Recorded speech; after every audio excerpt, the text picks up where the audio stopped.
friends, welcome to EduLine. നമ്മൾ nervous system കുറിച്ച് detail ആയിട്ട് പഠിക്കാൻ പോവാണ്. Nervous system can be classified into two. First one is central nervous system and the second one is peripheral nervous system. The central nervous system consists of brain and spinal cord. And the peripheral nervous system consists of cranial nerves and spinal nerves. Cranial nerves which are originate from the brain and the spinal nerves, these are the nerves which are originate from the spinal cord.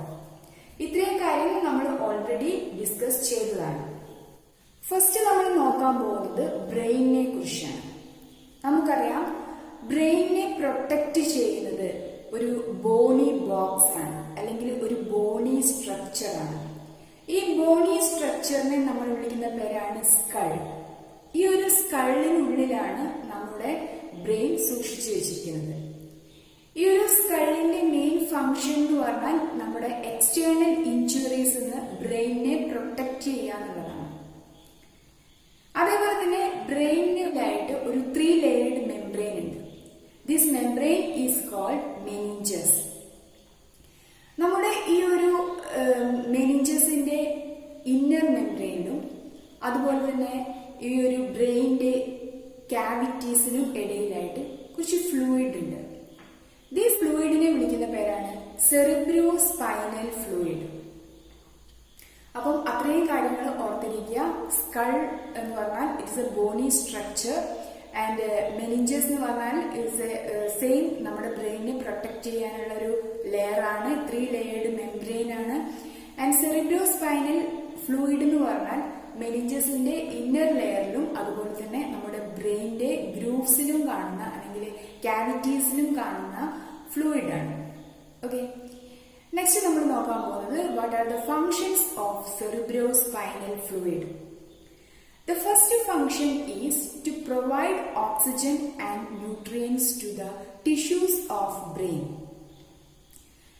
എങ്ങനെയായിരിക്കും ഈ ഒരു ഓക്സിജനും ന്യൂട്രിയൻസും നമ്മുടെ ടിഷ്യൂസിന് കൊടുക്കാൻ പറ്റുന്നത്? അല്ലെ, നമുക്കറിയാം brain ടിഷ്യൂസിനാണ് ഏറ്റവും കൂടുതൽ ഓക്സിജനും അതുപോലെ തന്നെ ന്യൂട്രിയൻസും ലഭിക്കേണ്ടത്. കാരണം നമ്മുടെ ബോഡിയുടെ ഫുൾ കൺട്രോളിങ് ചെയ്യുന്നത് ഈ ഒരു ബ്രെയിൻ ആണ്. അപ്പം ഈ ഒരു സെറിബ്രോ സ്പൈനൽ ഫ്ലൂയിഡ് എന്ന് പറഞ്ഞാൽ നമ്മുടെ ബ്ലഡിൽ നിന്ന് ഫിൽട്ടർ ചെയ്ത് വരുന്ന ഒരു ഫ്ലൂയിഡ് ആണ്. ഇവരെന്ത് ചെയ്യും? ലാസ്റ്റ് ആകുന്ന സമയത്ത് ഇവര് ബ്ലഡിലോട്ട് തന്നെ റീ അബ്സോർബ് ചെയ്യപ്പെടുകയും ചെയ്യും. അപ്പൊ നമുക്കറിയാം ആക്ച്വലി ഈ ഒരു സെറിബ്രോ സ്പൈനൽ ഫ്ലൂയിഡ് എന്ന് പറഞ്ഞാൽ ബ്ലഡിന്റെ ഒരു പാർട്ടാണ്. ബ്ലഡിന്റെ ഫംഗ്ഷൻ എന്താ? ഓക്സിജനും ന്യൂട്രിയൻസും എത്തിച്ചു കൊടുക്കുക എന്നുള്ളതാണ്, അല്ലെ? അപ്പൊ അതേപോലെ തന്നെയാണ് ഈ ഒരു സെറിബ്രോ സ്പൈനൽ ഫ്ലൂയിഡ് എന്ന് പറഞ്ഞാൽ ഈ ഒരു ഫ്ലൂയിഡ് നമ്മുടെ ബ്രെയിൻ ടിഷ്യൂസിനാണ് ഓക്സിജനും അതുപോലെ തന്നെ ന്യൂട്രിയൻസും പ്രൊവൈഡ് ചെയ്യുന്നത്. And the second function is regulate the pressure inside the brain. Okay, second function regulate the pressure inside the brain. And the third function it protect the brain from external injuries. So സ്കളിന്റെ same function തന്നെ external injuries will protect ചെയ്യാം. So these are the functions of cerebrospinal fluid. The first function is provide oxygen and nutrients to the brain tissues. Second one, regulate the pressure inside the brain. And the third one, it protect the brain from external injuries. ഇനി നമ്മൾ നോക്കാൻ പോകുന്നത് ബ്രെയിനിന്റെ structure ആണ്. First പാർട്ടാണ് cerebrum.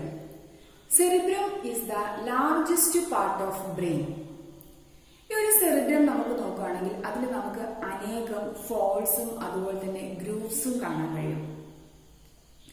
സെറിബ്രത്തിന്റെ ഒരു പ്രത്യേകത എന്ന് പറഞ്ഞാൽ ഇതിന്റെ ഔട്ടർ സൈഡ് അല്ലെങ്കിൽ ഔട്ടർ പാർട്ട് എന്ന് പറഞ്ഞിട്ടുണ്ടെങ്കിൽ അവിടെ ഗ്രേ മാറ്റർ ആണ്. നമുക്കറിയാം ഗ്രേ മാറ്റർ വൈറ്റ് മാറ്റർ നമ്മൾ ഓൾറെഡി പഠിച്ചതാണ്, അല്ലെ?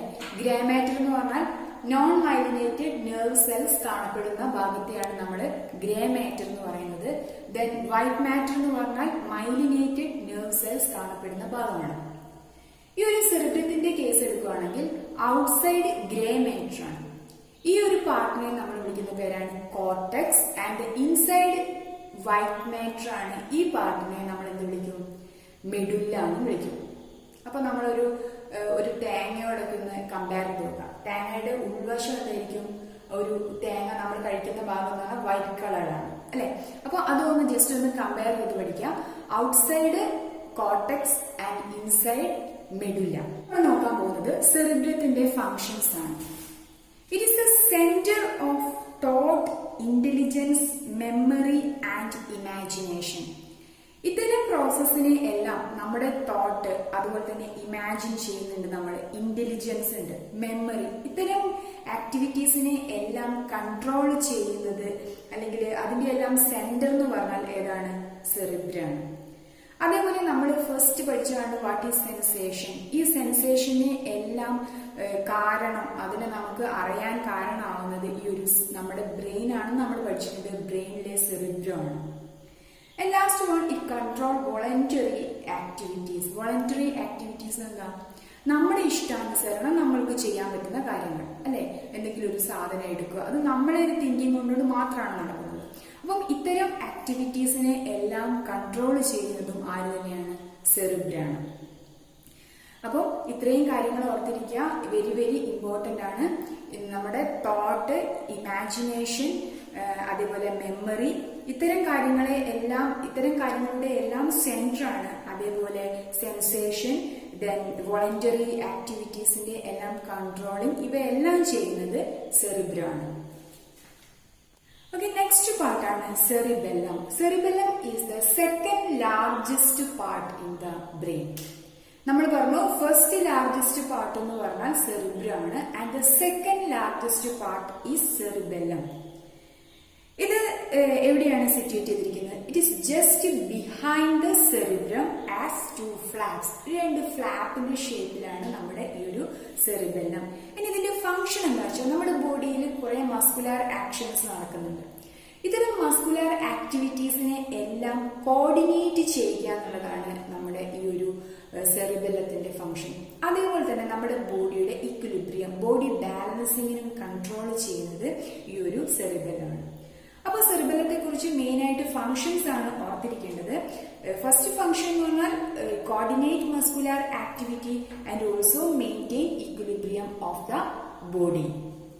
നെക്സ്റ്റ് പാർട്ടാണ് തലാമസ്. തലാമസിന്റെ പൊസിഷൻ ചോദിക്കുമ്പോൾ എവിടെയാണ്? സെറിബ്രത്തിന്റെ ജസ്റ്റ് ബിലോ ആയിട്ടാണ് ഈ തലാമസ് സിറ്റുവേറ്റ് ചെയ്തിരിക്കുന്നത്. ഇതിന്റെ ഫംഗ്ഷൻ എന്ന് പറഞ്ഞാൽ it act as a relay station. ഇവരുടെ മെയിൻ ഫംഗ്ഷൻ എന്താണെന്ന് വെച്ചാൽ ബോഡിയുടെ എല്ലാ പാർട്സും കളക്ട് ചെയ്ത് വരുന്ന മെസ്സേജസിനെ ഇവരാദ്യം എന്ത് ചെയ്യും? കളക്ട് ചെയ്യും. കളക്ട് ചെയ്ത് വെച്ചിട്ട് ഇവർ അതിനെ അനലൈസ് ചെയ്യും. അതിന് ഇമ്പോർട്ടന്റ് ആയതിനെ മാത്രം എങ്ങോട്ട് വിടും? സെറിബ്രത്തിലോട്ട് വിടും. അതുകൊണ്ടാണ് നമ്മൾ അതിനെ relay station of impulses two and from the cerebrum എന്ന് പറയാൻ കാരണം. ഇവരുടെ കൈ കിട്ടിയിട്ട് അതിന്റെ അനലൈസിങ് നടന്നതിന് ശേഷം ഇമ്പോർട്ടന്റ് ആയത് മാത്രമേ അവരെങ്ങോട്ട് വിടുള്ളൂ? സെറിബ്രത്തിലോട്ട് വിടുള്ളൂ. സോ അപ്പൊ തലാമസിന്റെ ഇമ്പോർട്ടൻസ് ഓർത്തിരിക്കുക. It act as a relay station. Next part is medulla oblongata. Medulla ഒബ്ലോങ്കേറ്റയുടെ പൊസിഷൻ എന്ന് പറഞ്ഞാൽ just below the cerebrum near cerebellum. Okay, shape എന്ന് പറയുമ്പോൾ റോഡ് ഷേപ്പിലാണ് ഈ ഒരു മെഡുല്ല ഒബ്ലോങ്കേറ്റ. ഇതിന്റെ ഫംഗ്ഷൻ എന്ന് പറഞ്ഞാൽ നമ്മുടെ ബോഡിയിലുള്ള ഇൻവോളണ്ടറി ആക്ടിവിറ്റീസിനെ എല്ലാം കൺട്രോൾ ചെയ്യുന്നത് മെഡുല്ല ഒബ്ലോങ്കേറ്റയാണ്. What is the difference between voluntary and involuntary action? Voluntary action എന്ന് പറഞ്ഞാൽ നമ്മുടെ ഇഷ്ടാനുസരണം, നമ്മുടെ തിങ്കിങ്ങിനനുസരിച്ച് നമുക്ക് കൺട്രോൾ ചെയ്യാൻ പറ്റുന്ന ആക്ടിവിറ്റീസിനെയാണ് നമ്മൾ വോളണ്ടറി ആക്ടിവിറ്റീസ് എന്ന് പറയുന്നത്. അതേസമയം ഇൻവോളണ്ടറി ആക്ടിവിറ്റീസ് എന്ന് പറഞ്ഞാൽ നമ്മളെ കൺട്രോളിലല്ല, നമുക്ക് ഒരിക്കലും അതിനെ കൺട്രോൾ ചെയ്യാൻ കഴിയില്ല. Example heart beat, breathing. അപ്പം ഇത്തരം പ്രോസസ്സൊക്കെ നമ്മുടെ ബോഡിയിൽ ഓട്ടോമാറ്റിക് ആയിട്ട് നടന്നുകൊണ്ടിരിക്കുന്നതാണ്. അപ്പം ഇത്തരം ആക്ടിവിറ്റീസിനെ എല്ലാം കൺട്രോൾ ചെയ്യുന്നത് ആരാണ്? മെഡുല്ല ഒബ്ലോങ്കേറ്റയാണ്.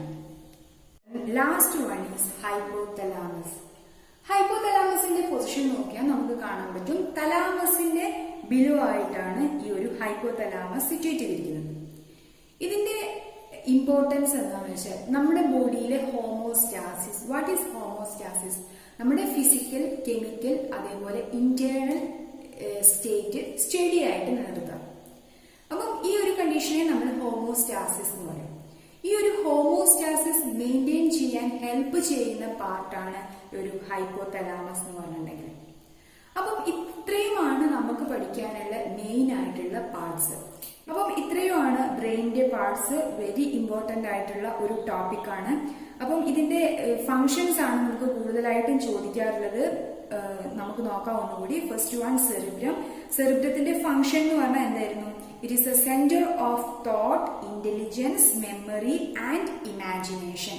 അതേപോലെ നമ്മുടെ ആ ഒരു സെൻസേഷൻ നമ്മളെ അറിയിക്കുന്നതും എല്ലാം ആരാണ്? നമ്മുടെ ബ്രെയിനിലുള്ള സെറിബ്രം ആണ്. And also it control voluntary activities or voluntary movements. And the second one is thalamus. Thalamus act as a relay station. എന്തുകൊണ്ടായിരുന്നു? ഈ ഒരു തലാമസ് ആണ് നമ്മുടെ ബോഡിയിൽ നിന്നുള്ള എല്ലാ മെസ്സേജസും കളക്ട് ചെയ്ത് ദെൻ അതിനെ അനലൈസ് ചെയ്ത് അതിൽ ഇമ്പോർട്ടന്റ് മാത്രമാണ് നമ്മൾ സെറിബ്രത്തിന് സെൻഡ് ചെയ്യുന്നത്. അതുകൊണ്ടാണ് നമ്മൾ അതിനെ റിലേ സ്റ്റേഷൻ എന്ന് പറയാനുള്ള കാരണം. Then third one is cerebellum. സെറിബെല്ലത്തിന്റെ ഫംഗ്ഷൻ എന്തായിരുന്നു? നമ്മുടെ ബോഡിയിലുള്ള മസ്കുലാർ ആക്ടിവിറ്റീസിനെ എല്ലാം കോർഡിനേറ്റ് ചെയ്യുന്നതും അതുപോലെ തന്നെ നമ്മുടെ ബോഡിയുടെ ഇക്വിലിബ്രിയം മെയിൻറ്റെയിൻ ചെയ്യുന്നതും ആരാണ്? സെറിബെല്ലമാണ്. And the last one medulla oblongata. Medulla ഒബ്ലോംഗേറ്റയുടെ ഷേപ്പ് എന്തായിരുന്നു? റോഡ് ഷേപ്പ് ആണ്. ഇതിന്റെ function involuntary activities, heart beat പോലുള്ള ഇൻവോളണ്ടറി ആക്ടിവിറ്റീസിനെ കൺട്രോൾ ചെയ്യുന്നതും റെഗുലേറ്റ് ചെയ്യുന്നതും ആരാണ്? Medulla oblongata. And next one hypothalamus. ഈ ഹൈപ്പോതലാമസിന്റെ ഫംഗ്ഷൻ എന്തായിരുന്നു? It maintain homeostasis. ഹോമോസ്റ്റാസിസ് എന്താണെന്ന് നമ്മൾ പഠിച്ചു കഴിഞ്ഞു. അപ്പോൾ ഇത്രയും ഫംഗ്ഷൻസ് നമ്മൾ നല്ലവണ്ണം തറവാക്കി പഠിച്ചിരിക്കണം. ഇനി നമ്മൾ നോക്കാൻ പോകുന്നത് ബ്രെയിനിനെ പോലെ തന്നെ സെൻട്രൽ നെർവസ് സിസ്റ്റത്തിൽ ഇമ്പോർട്ടന്റ് ആയ മറ്റൊരു പാർട്ടാണ് സ്പൈനൽ കോഡ്. സ്പൈനൽ കോഡിനെ കുറിച്ച് നമുക്കറിയാം. ബ്രെയിനിനെ പ്രൊട്ടക്ട് ചെയ്തിട്ടാണ് നമ്മൾ പറഞ്ഞു ഒരു ബോണി ബോക്സ് ഉണ്ട്, ദാറ്റ് ഈസ് കോൾഡ് സ്കൾ. അതേപോലെ നമ്മുടെ ഈ ഒരു സ്പൈനൽ കോഡിനെ പ്രൊട്ടക്ട് ചെയ്തിട്ട് ഒരു ബോണി സ്ട്രക്ചർ ഉണ്ട്. This bony structure is called vertebral column. നമ്മുടെ നേരത്തെ പറഞ്ഞ സെറിബ്രോ സ്പൈനൽ ഫ്ലൂയിഡും നമുക്ക് ഈ ഒരു സ്പൈനൽ കോഡിൽ കാണാൻ പറ്റും. നമ്മുടെ ഈ ഒരു സ്പൈനൽ കോഡിൽ ഒരു സെൻട്രൽ കനാൽ ഉണ്ട്. ഈ സെൻട്രൽ കനാലിൽ ഫിൽ ചെയ്തിരിക്കുന്ന ഫ്ലൂയിഡ് എന്ന് പറഞ്ഞാൽ നമ്മുടെ നേരത്തെ പറഞ്ഞ സെയിം സെറിബ്രോ സ്പൈനൽ ഫ്ലൂയിഡ് ആണ്. അപ്പൊ നിങ്ങൾക്ക് ഫങ്ഷൻസ് എന്തൊക്കെയാണ് ഏകദേശം കാൽക്കുലേറ്റ് ചെയ്യാൻ പറ്റും. അതേ സെയിം ഫംഗ്ഷൻ തന്നെയാണ് ഇവിടെയും ഈ ഒരു സെറിബ്രോ സ്പൈനൽ ഫ്ലൂയിഡ് സ്പൈനൽ കോഡിന് വേണ്ടി ചെയ്തു കൊടുക്കുന്നത്. പിന്നെ നമ്മൾ നേരത്തെ അറിയാവുന്ന ഒരു കാര്യമാണ് സ്പൈനൽ നെർവ്സ്. സ്പൈനൽ കോഡിന് എറേസ് ചെയ്യുന്ന നെർവ്സിനെ നമ്മൾ വിളിക്കുന്ന പേരാണ് സ്പൈനൽ നെർവ്സ്. സ്പൈനൽ നെർവ്സിന് 2 branches ഉണ്ട്. One branch is called dorsal root and the second branch is called ventral root. നമ്മുടെ സെൻസറി ഇമ്പൾസസ് എന്ന് പറഞ്ഞാൽ എന്താ? നമ്മുടെ ബോഡിയിൽ നിന്ന് ബ്രെയിനിലോട്ടും അതുപോലെ തന്നെ സ്പൈനൽ കോഡിലോട്ടും കലക്ട് ചെയ്യപ്പെടുന്ന മെസ്സേജസ് അല്ലെ? Body to brain or spinal cord. ഇത്തരം ഇമ്പൾസിനെ എല്ലാം കലക്ട് ചെയ്യുന്ന നെർവ്സ് ആണ് ഡോർസൽ റൂട്ട് എന്ന് പറയുന്നത്. ഈ ഡോർസൽ റൂട്ടാണ് സ്പൈനൽ കോഡിലേക്ക് ഇത്തരം സെൻസറി ഇമ്പൾസിനെ എല്ലാം കലക്ട് ചെയ്ത് കൊണ്ടുകൊടുക്കുന്നത്. അതേപോലെ തിരിച്ച് നമ്മുടെ സ്പൈനൽ കോഡിന്ന് നമ്മുടെ ബോഡിയിലോട്ട് തിരിച്ചു കൊണ്ടുവരുന്നത് വെൻട്രൽ റൂട്ടാണ്. അപ്പം ഈ ഒരു 2 കാര്യങ്ങളും ഓർത്തിരിക്കുക. ഡോർസൽ റൂട്ട് എന്ന് പറഞ്ഞാൽ ബോഡിയിൽ നിന്ന് സ്പൈനൽ കോഡിലോട്ട് മെസ്സേജസ് എത്തിച്ചു കൊടുക്കുന്ന ആളാണ്, സ്പൈനൽ നെർവ്സിലോട്ട് കണക്ട് ചെയ്യുന്ന ആളാണ്. മറിച്ച് വെൻട്രൽ റൂട്ട് എന്ന് പറഞ്ഞാൽ നമ്മുടെ സ്പൈനൽ നെർവ്സിൽ നിന്ന് ബോഡിയിലോട്ട് മെസ്സേജസ് പാസ് ചെയ്തു കൊണ്ടുപോകുന്ന ആളാണ്. നമുക്കറിയാം സ്പൈനൽ കോഡിന്റെ ഫംഗ്ഷൻ എന്ന് പറഞ്ഞാൽ നമ്മുടെ ബ്രെയിനിൽ മെസ്സേജസ് എത്തിക്കുന്നതിന് ഏറ്റവും മുഖ്യമായ പങ്കുള്ള ആളാണ് സ്പൈനൽ കോഡ്. സ്പൈനൽ കോഡിനെ കുറിച്ച് മറ്റൊരു അഡ്വാൻറ്റേജ് എന്താണെന്ന് വെച്ചാൽ അല്ലെങ്കിൽ ഫംഗ്ഷൻ എന്താണെന്ന് ചോദിച്ചാൽ, നമ്മൾ വാക്ക് ചെയ്യും റണ്ണിങ് ഒക്കെ ചെയ്യുന്ന സമയത്ത് കണ്ടിന്യൂസ് അല്ലെങ്കിൽ റിപ്പീറ്റഡ് ആയിട്ടുള്ള മൂവ്മെന്റ് ആണ് നമ്മൾ കാലുകൊണ്ട് ചെയ്യുന്നത്. അപ്പം ഇത്തരം റിപ്പീറ്റഡ് മൂവ്മെന്റിനെ എല്ലാം കൺട്രോൾ ചെയ്യുന്നതും ഈ ഒരു സ്പൈനൽ കോഡ് തന്നെയാണ്. അപ്പം ഇത്രയും കൂടി ഓർത്തിരിക്കുക. സ്പൈനൽ കോഡിനെ കുറിച്ച്, വെർട്ടിബ്രൽ കോളത്തെ കുറിച്ച് ഓർത്തിരിക്കണം. ദെൻ അതേപോലെ ഇവിടെയും സെറിബ്രോ സ്പൈനൽ ഫ്ലൂയിഡ് ഉണ്ട്. ദെൻ ഈ ഒരു ഡോർസൽ റൂട്ട്, വെൻട്രൽ റൂട്ട് ഓർത്തിരിക്കാം. ഡോർസൽ റൂട്ടാണ് ഈ ഒരു മെസ്സേജസിനെ സ്പൈനൽ കോഡിൽ എത്തിച്ചു കൊടുക്കുന്നത്. വെൻട്രൽ റൂട്ടാണ് ബോഡിയിലോട്ട് തിരിച്ചു കൊണ്ടുപോകുന്ന ആള്. പിന്നെ ഇതിന്റെ നമ്മുടെ ബോഡിയുടെ റിപ്പീറ്റഡ് മൂവ്മെന്റ്സിനെ എല്ലാം കൺട്രോൾ ചെയ്യുന്നതും ഈ ഒരു സ്പൈനൽ കോഡാണെന്നുള്ള കാര്യം കൂടി ഓർത്തിരിക്കാം. അപ്പം ഇത്രയുമാണ് ഇന്നത്തെ ക്ലാസ്. നമ്മൾ പ്രധാനമായും ഡിസ്കസ് ചെയ്തത് നമ്മുടെ ബ്രെയിനിനെ കുറിച്ചും അതുപോലെ തന്നെ സ്പൈനൽ കോഡിനെ കുറിച്ചുമായിരുന്നു.